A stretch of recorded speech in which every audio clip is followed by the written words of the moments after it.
Arya Manggada Seri 3. Sang Penerus.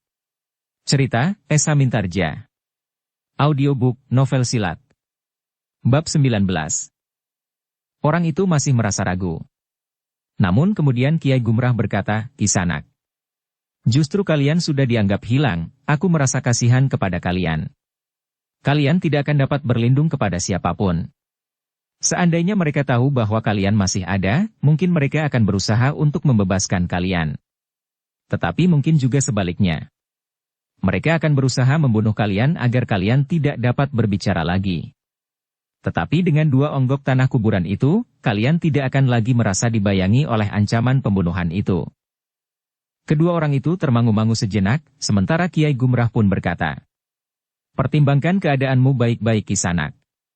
Karena kalian tentu tidak akan merasa senang untuk benar-benar berada di kuburan itu, siapapun yang mengantarkan kalian ke sana. Keduanya mengangguk-angguk. Seorang di antara mereka berkata, aku mengerti Kiai. Aku pun merasa perlakuan Kiai dan keluarga Kiai terlalu baik buat kami. Karena itu, maka rasa-rasanya kami memang harus menilai sikap kami. Kalian masih mempunyai waktu Kisanak, berkata Kiai Gumrah, meskipun sangat sempit. Sekarang, beristirahatlah agar keadaan kalian menjadi semakin baik. Tidak Kiai. Kami sudah cukup beristirahat, berkata orang itu.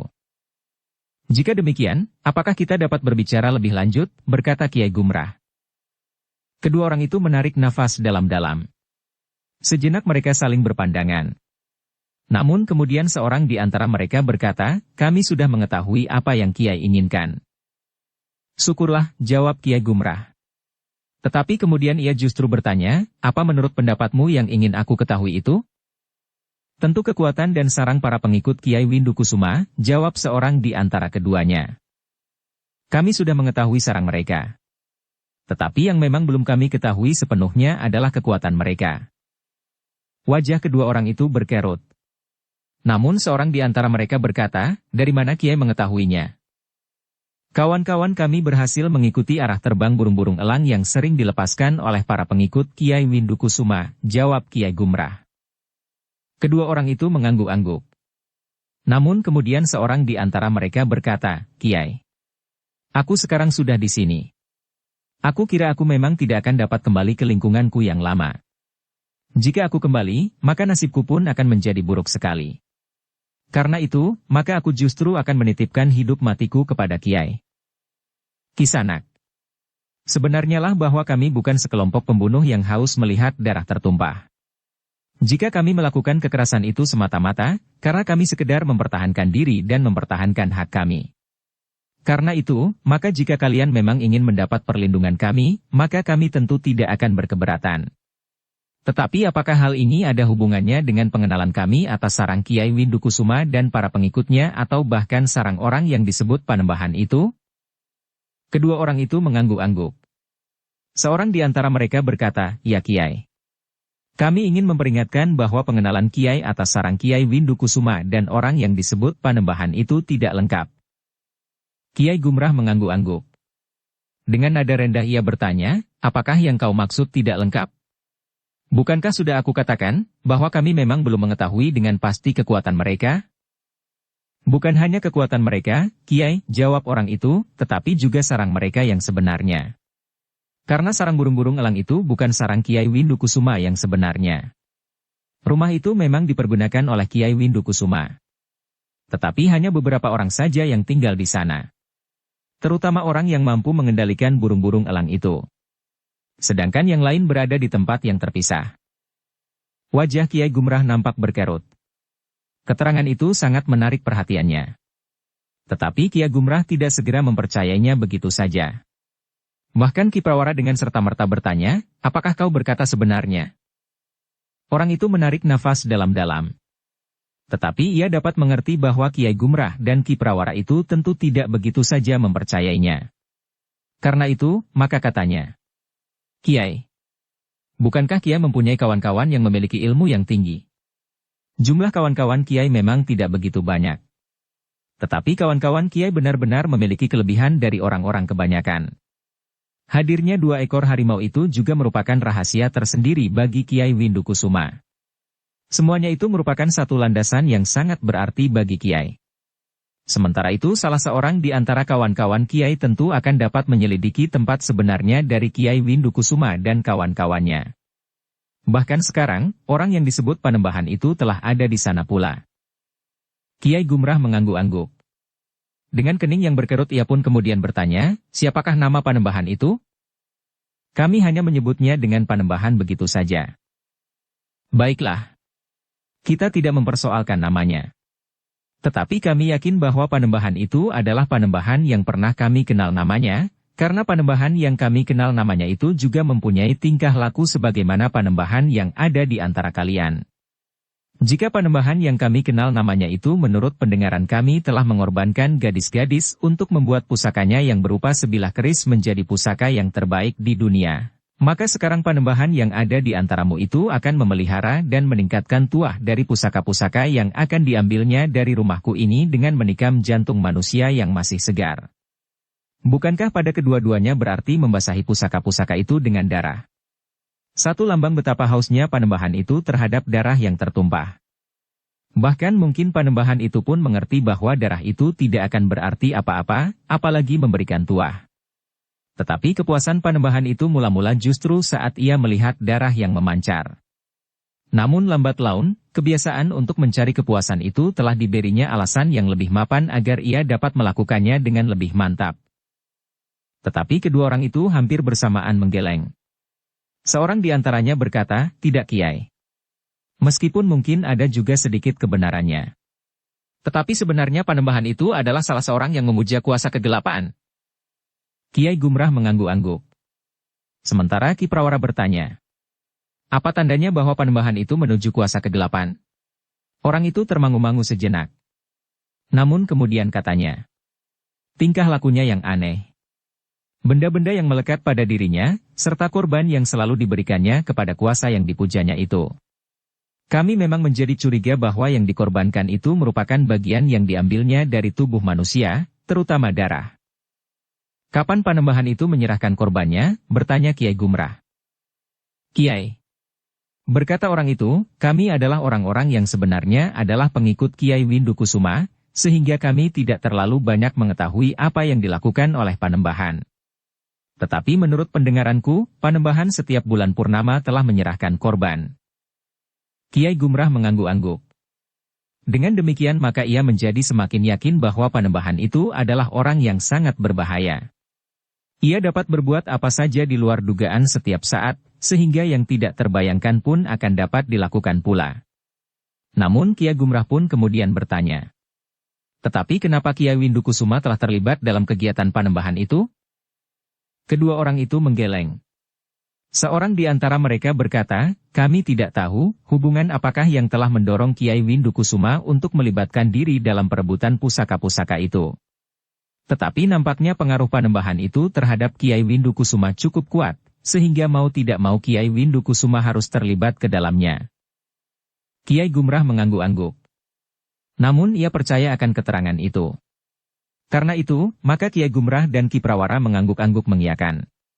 Kami harus segera membicarakannya, berkata Kiai Gumrah. Kami minta kalian bersedia berbicara bersama kami terutama untuk menilai kekuatan Panembahan dan Kiai Windukusuma. Kedua orang itu mengangguk kecil. Namun kemudian seorang di antara mereka berkata, masih ada satu pihak lagi yang terlibat dalam hubungan ini. Jika aku tidak mengatakannya, maka aku cemas bahwa penilaian Kiai atas kekuatan Panembahan tidak lengkap. Karena itu, sebaiknya Kiai juga mengetahuinya. Siapa lagi yang terlibat dalam hubungannya dengan niat Panembahan? Bertanya Kiai Gumrah. Tetapi nampaknya orang itu tergerak sekedar karena nilai kebendaan yang diinginkannya, jawab orang itu. Siapa orang itu? Bertanya Kiai Gumrah selanjutnya. Orang itu termangu-mangu. Namun kemudian orang itu berkata, aku hanya mendengar namanya disebut Kiai Kajar. Wajah Kiai Gumrah dan Ki Prawara menjadi tegang. Di luar sadarnya Ki Prawara berdesis. Iblis itu benar-benar berkhianat. Kiai kenal orang itu, bertanya salah seorang dari kedua tawanan itu. Ya.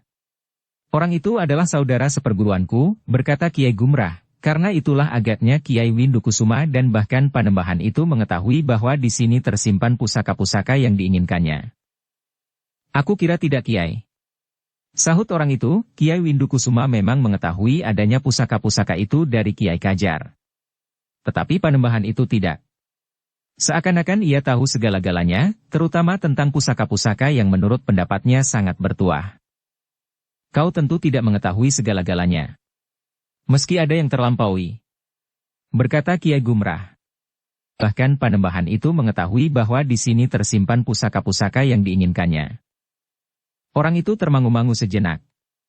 Namun kemudian ia pun mengangguk-angguk sambil berkata, "Ya, aku memang bukan termasuk salah seorang pemimpin yang ikut menentukan. Tetapi aku mendapat sedikit kepercayaan.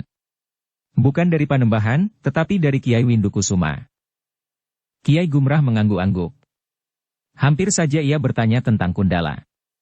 Tetapi niatnya diurungkannya. Agaknya masih belum saatnya, Kiai Gumrah menyebut kehadiran Kundala di rumah itu.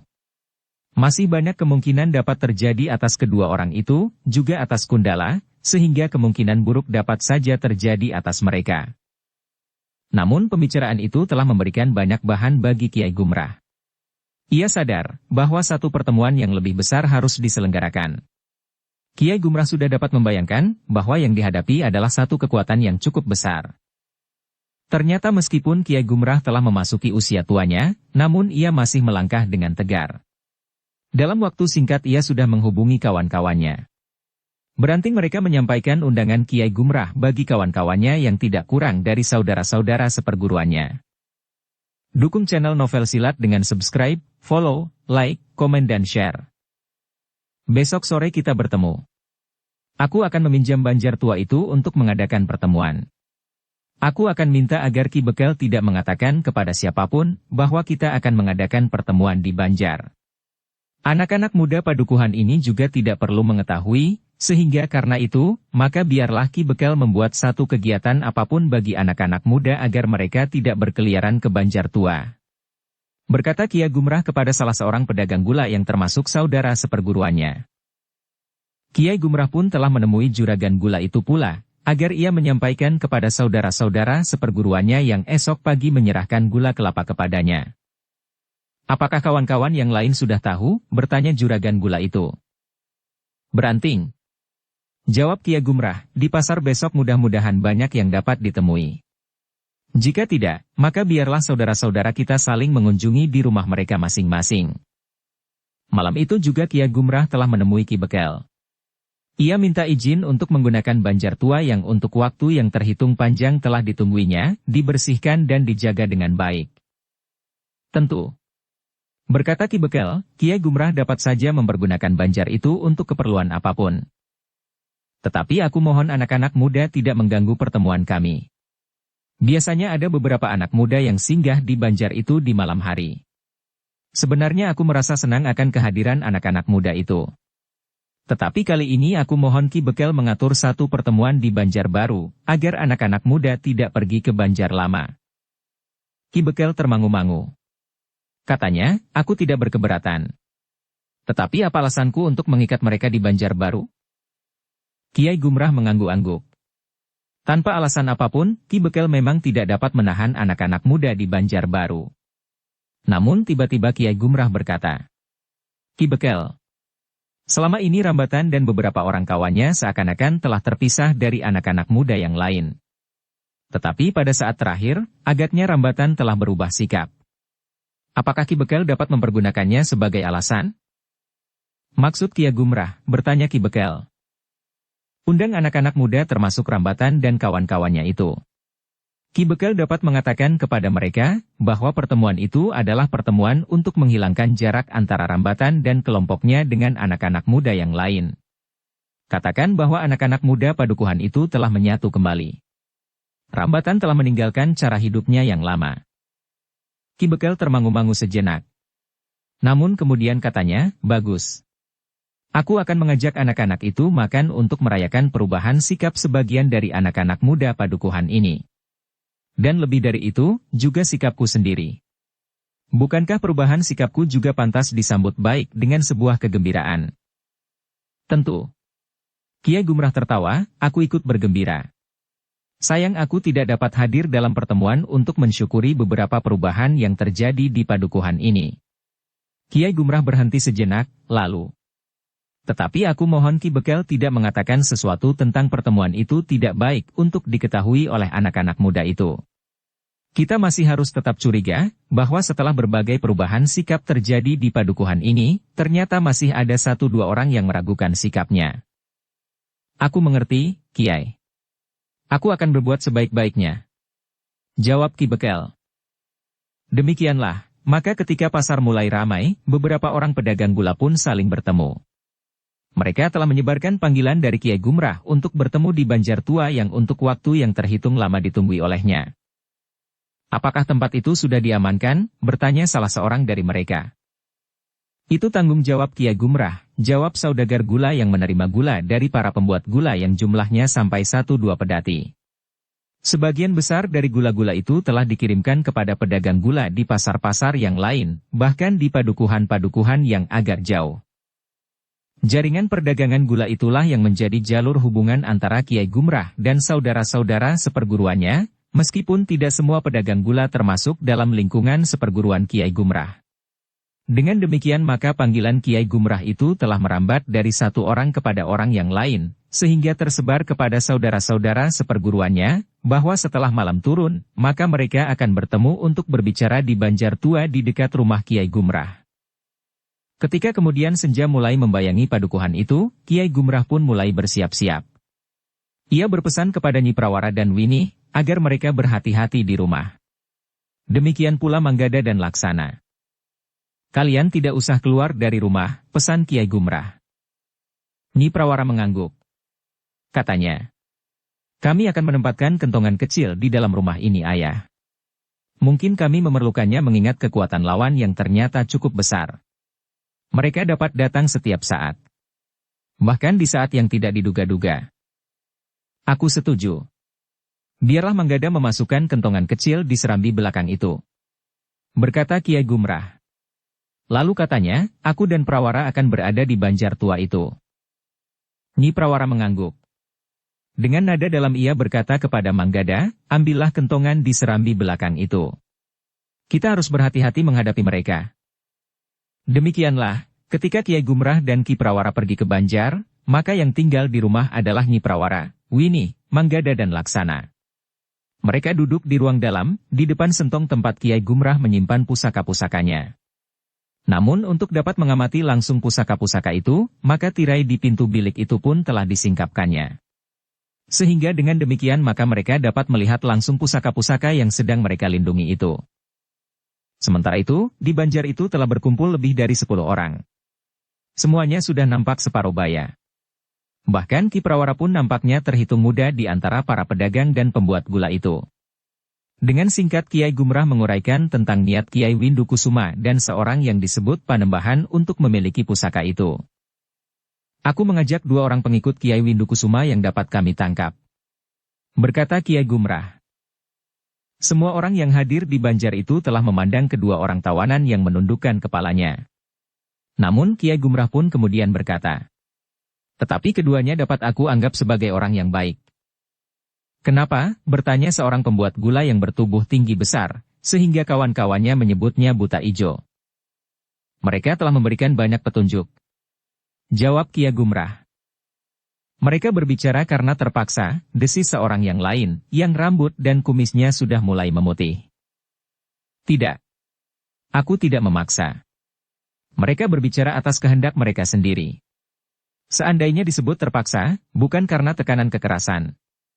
Jawab Kiai Gumrah yang kemudian dengan singkat menguraikan tentang 8 onggok kuburan. Bagaimanapun juga unsur keterpaksaan itu ada. Berkata raksasa itu pula. Jika kita membuat tataran, maka tataran kejahatan mereka masih belum terlalu tinggi, meskipun mereka termasuk orang-orang yang datang untuk membunuh cucu-cucuku dan bahkan menantuku, berkata Kiai Gumrah.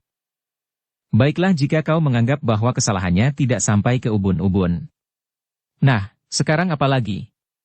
Bertanya yang lain, yang kurang sabar terhadap perkembangan pembicaraan itu. Kiai Gumrah menarik nafas dalam-dalam. Namun kemudian ia mulai berbicara tentang pendapatnya bahwa sebaiknya mereka tidak sekedar menunggu panembahan itu datang kepadanya. Satu pilihan yang paling baik, berkata Juragan Gula yang nampaknya agak terkantuk-kantuk. Apakah kita sudah mempunyai gambaran apa yang akan kita lakukan? Bertanya orang yang bertubuh raksasa yang jarang berhubungan dengan saudara-saudara seperguruannya. Juragan Gula itu tersenyum. Dengan nada rendah ia berkata, kau selama ini selalu mengurung diri. Kepada siapa gulamu kau jual? Kenapa tidak kepadaku? Kau kira aku tidak perlu makan buat aku dan keluargaku? Jawab buta ijo itu, kalau aku menjual gula itu kepadamu, berapa aku mendapat uang? Hasil penjualan gula itu masih harus dikurangi upah mengangkut gula dari tempatku yang cukup jauh dari rumahmu. Juragan Gula itu tertawa. Katanya, meskipun demikian, sekali-sekali kau hubungi aku. Dengan demikian kau tidak akan ketinggalan mengikuti perkembangan keadaan. Khususnya yang menyangkut keluarga seperguruan kita. Yang penting sekarang, beri aku keterangan tentang persoalan yang kita hadapi, berkata raksasa itu, di sini bukan tempat untuk mencari dagangan. Yang lain tertawa. Kiai Gumrah pun tertawa pula. Namun kemudian ia berkata, baiklah. Agaknya aku dapat sedikit memberikan keterangan. Namun tiba-tiba kawan Kiai Gumrah yang pernah menemukan sarang burung elang itu berkata, aku sudah menemukan sarang mereka yang ingin merampas pusaka-pusaka itu. Ya, jawab Kiai Gumrah, tetapi masih perlu mendapat penjelasan tentang sarang itu. Kawan Kiai Gumrah itu mengerutkan dahinya. Dengan nada berat ia bertanya. Penjelasan apa lagi? Aku sudah menemukannya. Hanya orang berilmu tinggi mampu melakukannya. Beberapa orang tertawa serentak. Seorang yang berjanggut beberapa lembar saja berkata, sejak kapan kau menyadap ilmu itu? Tiba-tiba saja kau mengaku berilmu tinggi. Sejak aku menemukan sarang itu, baru aku yakin bahwa aku berilmu tinggi, jawab orang itu. Kawan-kawannya tertawa. Juragan Gula yang sempat berbincang dengan Kiai Gumrah sebelum pertemuan itu dimulai berkata, kau dengar, bahwa penemuanmu masih memerlukan penjelasan. Penjelasan apa? Bertanya orang itu. Kiai Gumrahlah yang kemudian mengatakan pengakuan kedua orang yang pengikut Kiai Windukusuma yang dapat ditangkapnya itu. Orang-orang yang ada di Banjar Tua itu mengangguk-angguk. Kemudian katanya, aku orang berilmu tinggi. Biarlah aku menyelidiki sarang mereka sebagaimana dikatakan oleh kedua orang itu. Tetapi jika mereka berbohong, maka mereka akan aku gantung di depan sarang burung-burung elang itu. Kiai Gumrah pun berpaling kepada kedua orang itu. Dengan dahi yang berkerut ia bertanya, nah kau dengar? Bukankah kau tidak berbohong? Kau juga mendengar bahwa orang itu berilmu tinggi sehingga ia benar-benar akan dapat menggantung kalian tinggi-tinggi pada batang pohon randu alas. Namun seorang yang lain menambahkannya. Tetapi kedua orang itu harus diikat dahulu kaki dan tangannya. Jika tidak, maka ia tidak akan berani melakukannya meskipun ia berilmu tinggi. Orang-orang yang hadir itu tertawa serentak. Orang yang menyebut dirinya berilmu tinggi itu juga tertawa. Kedua orang tawanan itu saling berpandangan. Mereka tidak melihat suasana seperti itu di sarang Kiai Windukusuma. Yang mereka lihat hampir setiap hari adalah wajah-wajah yang berkerut, sikap yang keras dan kasar. Susunan hubungan yang satu dengan yang lain seakan-akan dibayangi oleh tataran kepemimpinan yang ketat, sehingga para pemimpin dapat berlaku sekehendak hatinya terhadap para pengikutnya. Bahkan di antara para pemimpin masih saja selalu timbul persoalan-persoalan yang harus dibicarakan dengan tegang. Apalagi ketika panembahan bersama beberapa orang pengikutnya telah datang. Tetapi di Banjar Tua itu ia melihat orang-orang berilmu tinggi itu dapat berbicara sambil bergurau dan tertawa. Mereka dapat meningkatkan pembicaraan mereka setingkat demi setingkat tanpa ketegangan sama sekali. Dengan demikian maka kedua orang itu merasa berada di dunia yang sama sekali berbeda isi dan suasananya. Demikianlah, maka Kiai Gumrah dan saudara-saudara seperguruannya itu mulai berbicara tentang sarang Kiai Windukusuma yang sebenarnya. Mereka memang menunjuk dua orang di antara mereka untuk menyelidiki sarang itu. Dari kedua orang tawanan itu, Kiai Gumrah dan saudara-saudara seperguruannya mengetahui bahwa di samping orang-orang berilmu tinggi terdapat para pengikutnya yang jumlahnya cukup banyak. Tiba-tiba saja Kipawara itu pun bertanya kepada para tawanan itu. Kau di lingkungan para pengikut Kiai Windukusuma termasuk tataran yang mana? Apakah kau termasuk pengikut yang tidak diperhitungkan atau pada tataran menengah atau kau terhitung berilmu tinggi? Orang itu menarik nafas dalam-dalam. Katanya, kawan-kawan setataranku telah berkurang banyak. Ternyata Darpati yang ingin memenuhi keinginannya sendiri telah banyak mengorbankan kawan-kawan kami. Terakhir rencananya memang dapat diterima penalaran Kiai Windukusuma meskipun sebelumnya Darpati telah dimarahinya dan hampir kehilangan kepercayaan. Apa rencana terakhirnya? Bertanya Ki Prawara. Sebagaimana telah terjadi. Jawab orang itu. Darpati ingin mengambil pusaka itu dengan caranya sendiri. Ia menghasut orang-orang padukuhan, termasuk Ki Bekel. Darpati memperhitungkan bahwa Kiai Gumrah akan sibuk melayani orang-orang padukuhan itu sementara ia akan mengambil pusaka-pusaka itu dengan beberapa orang terpilih.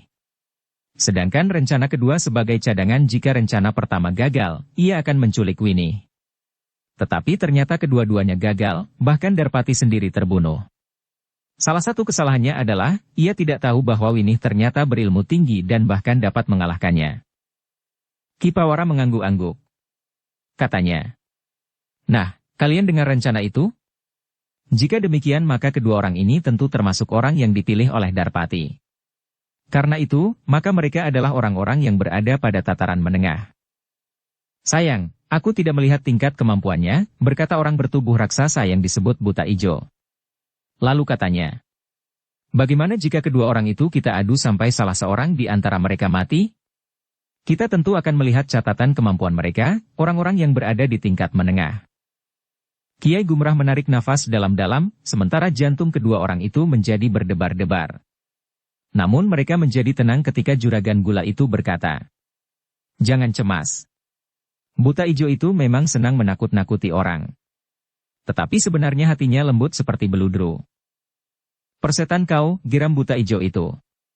Tetapi ia tidak berbicara lebih lanjut. Dalam pada itu, meskipun sambil bergurau, namun orang-orang itu telah menemukan satu sikap yang sama. Mereka tidak akan menunggu lagi. Bahkan merekalah yang akan datang untuk menyerang sarang Kiai Windukusuma. Menurut pendapat mereka, itu adalah cara yang paling baik untuk mempertahankan pusaka-pusaka milik perguruan mereka yang bagi Kiai Gumrah memang benar-benar titipan sebagaimana dikatakannya kepada Manggada dan Laksana. Tetapi bukan titipan dari orang lain, namun titipan dari perguruannya sendiri. Sebenarnya lah bahwa Manggada dan Laksana juga sudah meragukan kebenaran cerita Kiai Gumrah tentang pusaka-pusaka itu. Namun demikian kedua orang anak muda itu memang merasa tidak berhak untuk mendapatkan keterangan yang lebih terperinci. Namun Kiai Gumrah dan saudara-saudara seperguruannya itu masih harus mendapatkan keterangan yang lebih terperinci tentang sarang Kiai Windukusuma dan orang yang disebut Panembahan itu. "Kita serahkan saja kepada beberapa orang," berkata Buta Ijo, "kita menunggu perintah, kapan kita akan melakukannya?" "Masih banyak yang harus kita bicarakan," berkata Kiai Gumrah. "Aku tahu. Tetapi tidak perlu semuanya ikut berbicara. Kita tunjuk 5 atau 6 orang. Yang lain akan melaksanakan segala keputusannya tanpa membantah sama sekali." Sebelum Kiai Gumrah menjawab, maka beberapa orang pun berkata hampir berbareng, "Aku sependapat." Kiai Gumrah menarik nafas dalam-dalam. Ternyata bahwa semuanya tidak berkeberatan. Namun Kiai Gumrah pun berkata, "Baiklah. Aku akan menunjuk 5 orang, tentu saja dengan minta persetujuan kalian semuanya. Ingat, persetujuan, bukan kesanggupan, karena semua orang harus sanggup melakukan tugas betapapun beratnya." Buta Ijo itu dengan serta-merta menyahut, "Bagus, aku sependapat.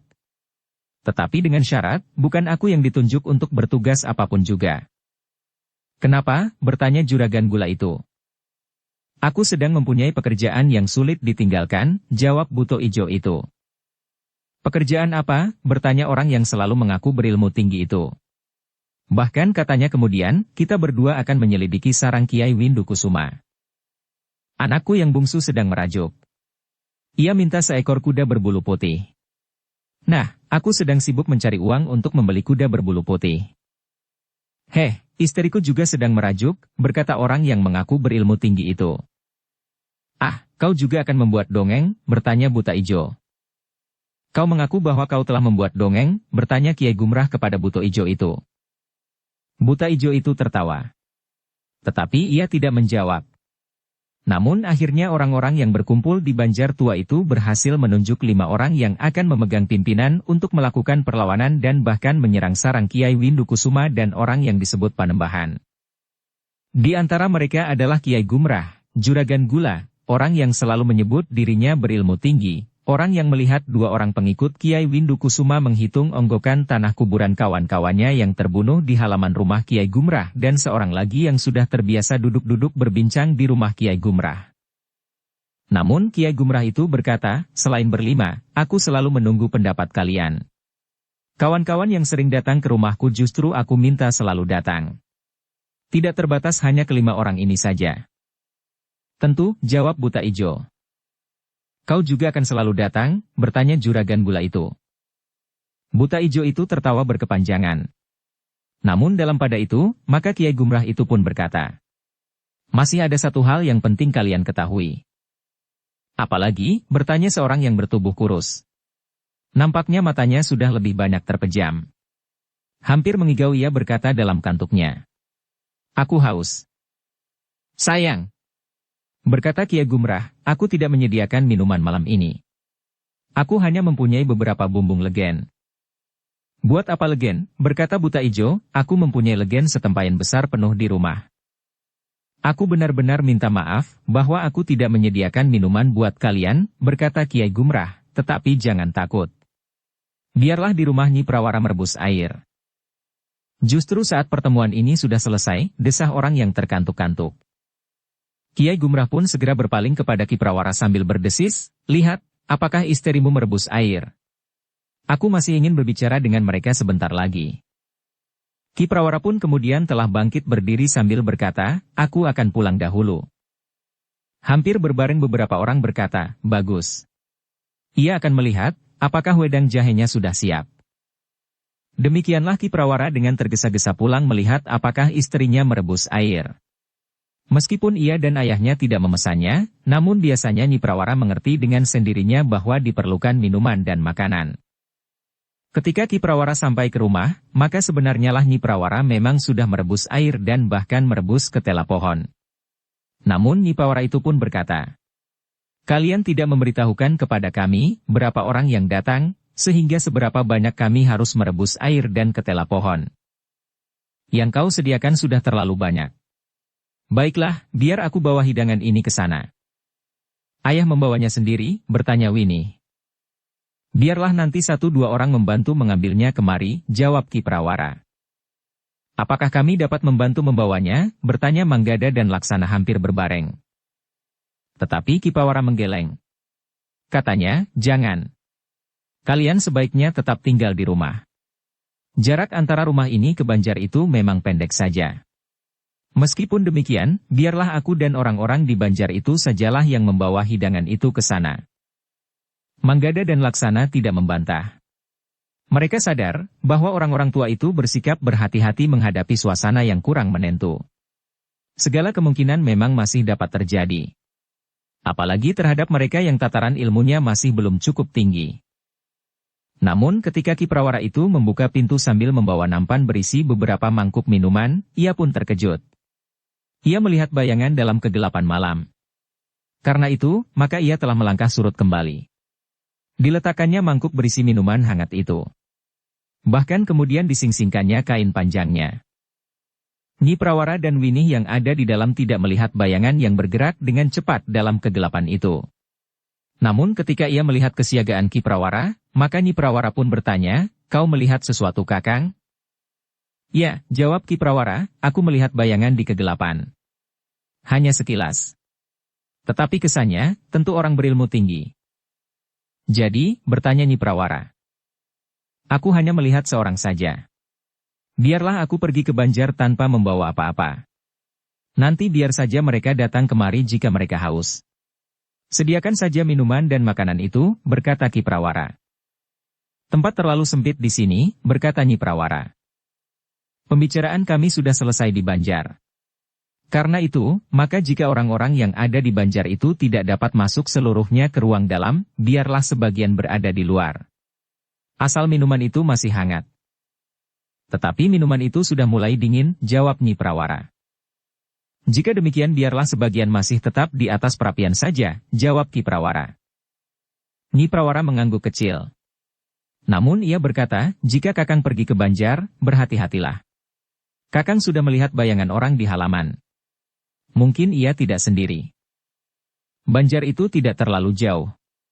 Jika aku berteriak memanggil dengan kata sandi, maka mereka tentu akan segera datang, jawab Ki Prawara. Mereka yang di kegelapan itu dapat berbuat licik, desis Nyi Prawara kemudian. Namun kemudian katanya, kami ada di sini. Pintu tidak diselarak. Kalian juga harus berhati-hati di rumah. Pesan Ki Prawara. Ki Prawara memang menjadi sangat berhati-hati. Ia sadar bahwa bayangan itu tentu orang yang berilmu tinggi. Ki Prawara tidak melihat kemana orang itu menghilang. Namun Ki Prawara juga berilmu tinggi. Karena itu maka Ki Prawara sama sekali tidak menjadi gentar. Namun ia memang harus dengan saksama memperhatikan keadaan di sekitarnya. Tetapi ketika Ki Prawara itu keluar dari regol halaman rumah ayahnya, maka ia melihat lagi bayangan itu. Namun justru menjauhinya dan hilang dalam kegelapan. Demikian cepatnya bayangan itu hilang, sehingga Ki Prawara tidak dapat melihat wujudnya dengan jelas. Ketika Ki Prawara sampai di Banjar tua itu lagi, maka beberapa orang bertanya hampir berbareng. Heh, kau tidak membawa apa-apa? Yang lain pun telah menyahut. Kami sudah terlalu lama menunggu. Jika kami tahu bahwa kau datang tanpa membawa sesuatu, kami sudah pulang sejak tadi. Ki Prawara tidak menghiraukan kata-kata itu. Namun ia pun kemudian berkata, ada sesuatu yang penting kalian ketahui. Yang penting itu sudah dikatakan oleh Kiai Gumrah. Kau tidak usah mengulangi, berkata buta ijo itu. Ki Prawara berpaling kepada ayahnya dan bertanya, apa yang sudah ayah katakan? Aku telah mengatakan bahwa Kiai Kajar berada di antara mereka yang ingin memiliki pusaka-pusaka itu, jawab Kiai Gumrah dengan nada tinggi. Iblis itu benar-benar berkhianat, berkata Juragan Gula itu, sebenarnya ia termasuk orang terbaik di perguruan kita. Ia tidak usah ikut berusaha merampas pusaka-pusaka itu karena pusaka-pusaka itu termasuk miliknya juga, berkata buta ijo. Lalu katanya pula, dengan demikian ia berusaha untuk merampas miliknya sendiri. Ki Prawara mengangguk-angguk. Namun kemudian katanya, bukan itu yang ingin aku katakan. Aku tahu bahwa hal itu tentu sudah dikatakan oleh ayah. Jadi apa yang akan kau katakan? Bertanya Juragan Gula itu, bahkan Kiai Gumrah pun telah bertanya pula. Apa ada yang lain yang penting diketahui oleh saudara-saudara kita? Ya, jawab Ki Prawara, ternyata ada orang di halaman rumah kita. Kau lihat itu? Bertanya Kiai Gumrah. Ya. Aku melihat orang itu sekilas dalam kegelapan. Tetapi aku tidak dapat melihat wujudnya. Demikian cepatnya orang itu menghilang, jawab Ki Prawara. Kesanmu orang berilmu tinggi? Bertanya Kiai Gumrah. Ya, jawab Ki Prawara, karena itu aku mengurungkan untuk membawa mangkuk-mangkuk minuman kemari. Sementara itu di rumah selain minuman ada pula ketela rebus yang masih hangat. Bersambung ke bab 20. Dukung kami dengan subscribe, follow, like, komen dan share. Terima kasih.